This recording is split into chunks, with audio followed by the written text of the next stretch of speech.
बहरहाल मित्रों, महाकवि रहीम ने कहा, रहीमन ओछे नरन सो बैर भलो ना प्रीति, काटे चाटे स्वान के दुहु भांति विपरीत। इस दोहे का अर्थ ये कि बुरे और जहरीले स्वभाव वाले लोगों से न तो दोस्ती अच्छी है और न ही दुश्मनी अच्छी है। बुरे स्वभाव और बुरी नीयत वाले लोग हर हाल में नुकसान पहुंचाते हैं।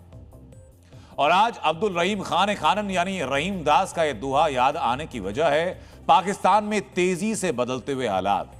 अब तक यही माना जाता था कि पाकिस्तान में फील्ड मार्शल आसिम मुनीर को कोई चुनौती नहीं दे सकता, लेकिन जिन आतंकी किरदारों को पाकिस्तान ने पाला, पाकिस्तान ने पूसा, आज वही आतंकी मुनीर को चैलेंज कर रहे हैं। सैफुल्लाह कसूरी ने मुनीर या शहबाज का नाम तो नहीं लिया, लेकिन हुक्मरान और ताकत का जिक्र करके बता दिया कि लश्कर की इस धमकी का टारगेट मुनीर और शहबाज ही हैं। अब जरा समझिए कि आखिर कसूरी ने अपने ही आकाओं को धमकी क्यों दी। इस धमकी की वजह है डोनाल्ड ट्रंप की एक धमकी भरी नसीहत। डोनाल्ड ट्रंप ने अपने मित्र मुस्लिम देशों को इब्राहिम अकॉर्ड का हिस्सा बनने के लिए कह दिया है। इस समझौते के तहत अमेरिका के मित्र मुस्लिम देश इजराइल को मान्यता देने के लिए बाध्य होंगे। सऊदी अरब और कतर समझौते पर दस्तखत करने के करीब है। पाकिस्तान जैसे देशों के लिए ट्रंप ने कह दिया कि जो समझौते का हिस्सा नहीं बनेगा उसकी नीयत पर अमेरिका को शक होगा। ट्रंप ने अपनी घोषणा में नीयत जैसा शब्द जोड़ दिया। यही शब्द मुनीर और शहबाज के लिए पेच फंसा गया, क्योंकि इन दोनों किरदारों को पता है कि ट्रंप को नाराज करना उनके वजूद के लिए खतरा है। तो दूसरी तरफ पाकिस्तानी कट्टरपंथी और आतंकी हैं। बंदूकों के जोर पर चलने वाला यह तबका किसी भी कीमत पर इजराइल को मान्यता नहीं देने देगा। आगे कुआं और पीछे खाई वाली इस हालात में मुनीर ने खामोशी साध ली है। लेकिन बड़ा सवाल यह कि क्या पाकिस्तानी आतंकी इस खामोशी को कबूल करेंगे?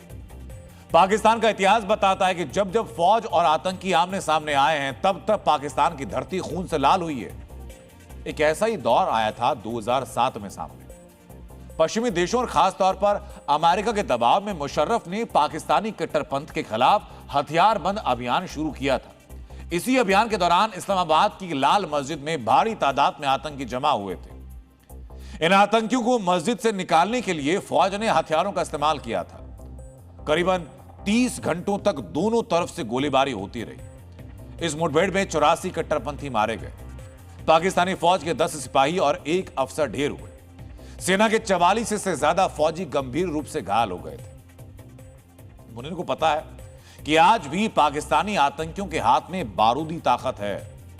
बतौर आर्मी चीफ मुनीर खुद पेशावर की मस्जिद पर हुए आतंकी हमले का गवाह रहे। इस बार तो धमकी सीधे हाफिज सईद के लश्कर तैयबा से मिली है।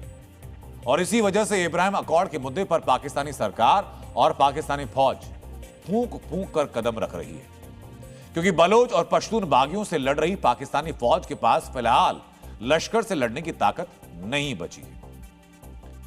मित्रों, स्वतंत्र आंकड़ों के अनुसार लश्कर के पास फिलहाल 10,000 हथियारबंद आतंकी हैं। इसके साथ ही लश्कर के पॉलिटिकल विंग को मिला दें तो लश्कर के सदस्यों की संख्या 1.5 लाख से ऊपर चली जाती है। अमेरिकी इंटेलिजेंस की एक रिपोर्ट के अनुसार ड्रग्स और दूसरे धंधों से लश्कर हर साल करीबन 150 करोड़ रुपए की कमाई करता है।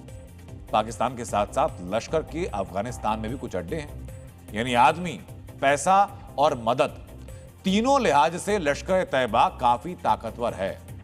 और लश्कर की यही ताकत अब मुनीर की रातों की नींद उड़ा रही है। मित्रों, मशहूर शायर बशीर बद्र साहब का एक कलाम है, अजीब कशमशे जिंदगी है कि क्या कहिए, कदम कदम पर नए हादसे बुलाते हैं। जो बद्र साहब ने लिखा वो आज मुनीर और शहबाज महसूस भी कर रहे हैं।